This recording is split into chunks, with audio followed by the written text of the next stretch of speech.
नमस्कार साथियों, स्वागत है आपका एक बार फिर से अपने YouTube चैनल विकास सर ऑफिशियल में। इस क्लास में हम पढ़ेंगे आदित्य L1 भारतीय अंतरिक्ष मिशन के बारे में। इससे पहले हमने जो क्लास ली थी उसमें चंद्रयान 3 के MCQ क्वेश्चन किए थे। ये टॉपिक्स भी बहुत इंपॉर्टेंट कंपटीशन एग्जाम की दृष्टि से। चलिए शुरुआत करते हैं। सूर्य का अध्ययन करने वाला पहला अंतरिक्ष आधारित भारतीय मिशन का क्या नाम है? आदित्य L1, चंद्रयान 3, लूना 25 या सूर्या 1। तो आंसर होगा आदित्य L1। ध्यान रखिए, जो चंद्रयान 3 था वो चांद से जुड़ा था, लेकिन जो सूर्य का अध्ययन करना है उसको वो है आदित्य L1, और ये भारत का पहला अंतरिक्ष आधारित मिशन है। आदित्य L1 मिशन को कब लॉन्च किया गया? Very important question competition exam के लिए। 23 अगस्त 2023 को, 2 सितंबर 2023, 5 सितंबर 23, 31 अगस्त 2023।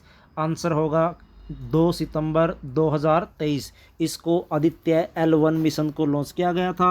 और इससे पहले 23 अगस्त को किसको लॉन्च किया गया था? चंद्रयान 3। दोनों ही जो डेट है बहुत इंपॉर्टेंट, याद रखना है। चंद्रयान 3 को 23 अगस्त 2023 को लॉन्च किया गया और आदित्य L1 को 2 सितंबर 2023।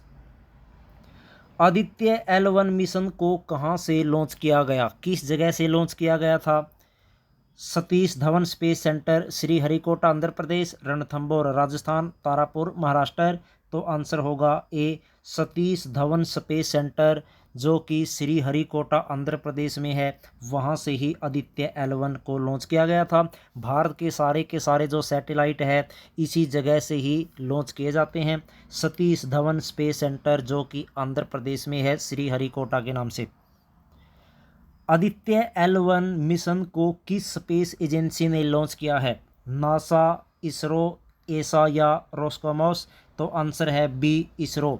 इसरो, जिसकी फुल फॉर्म है इंडियन स्पेस रिसर्च ऑर्गेनाइजेशन, भारतीय अंतरिक्ष अनुसंधान संस्थान।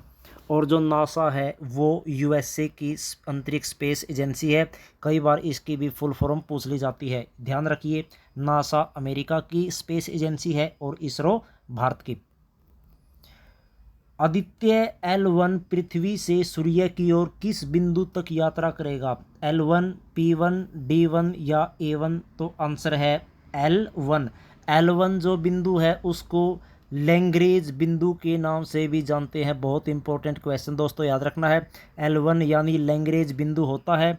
ये वो बिंदु होता है जो धरती और सूर्य का जो ग्रेविटी फोर्स होता है उसको मैनेज करता है, कंट्रोल करता है। यानी जहाँ से सूर्य और धरती का गुरुत्वाकर्षण बल संतुलित होता है उस बिंदु को हम L1 यानी लैग्रेंज बिंदु कहते हैं। और आदित्य L1 इस L1 बिंदु से ही इस तक ही जाएगा। भारत सूर्य मिशन को लॉन्च करने वाला एशिया का कौन सा देश बना है? पहला, दूसरा, तीसरा या चौथा। तो आंसर है पहला। भारत के लिए बड़े गर्व की बात है कि ये पूरे एशिया का पहला ऐसा देश है जिसने सूर्य का अध्ययन करने के लिए ऐसा जो स्पेस मिशन है वो लॉन्च किया है, और एशिया का ये पहला देश बन गया है।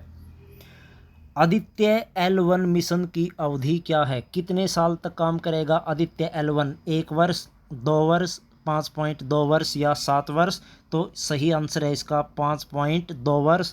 इतने समय अवधि तक आदित्य L1 जो है वो सूर्य का अध्ययन करेगा। आदित्य L1 मिशन के साथ कितने पेलोड भेजे जाएंगे? 1, 5, 7 या 10। तो आंसर है 7। 7 जो पेलोड है वो आदित्य L1 मिशन के साथ भेजे जाएंगे, जो कि सूर्य की विभिन्न गतिविधियों का अध्ययन करेंगे। मुख्यतः जो काम होगा इसका आदित्य L1 का वो यही है कि सूर्य का जो बाहरी वायुमंडल है वो कैसा है, सूर्य से जो सौर विकिरण निकलती है, जो सोलर विंड निकलती है वो कैसे निकलती है, कौन कौन से जो तत्व है उनसे जो एनर्जी है वो क्रिएट होती है, सूर्य का बाहरी वायुमंडल प्रभामंडल कैसा है, इन सारी गतिविधियों का जो अध्ययन है वो आदित्य L1 करेगा। आदित्य L1 मिशन को किस रॉकेट से लॉन्च किया गया है? बहुत इंपॉर्टेंट क्वेश्चन।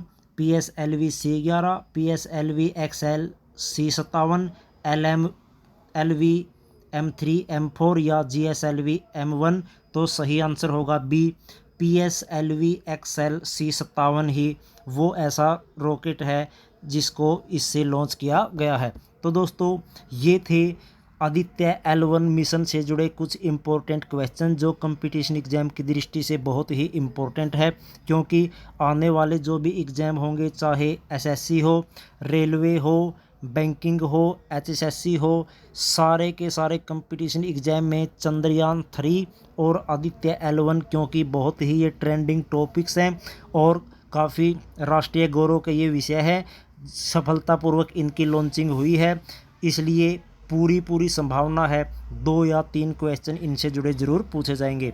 अगर आप चैनल पर नए हैं, चैनल को सब्सक्राइब कर लीजिए, क्योंकि ऐसी एजुकेशनल वीडियो डेली हम आपके लिए लाते रहते हैं।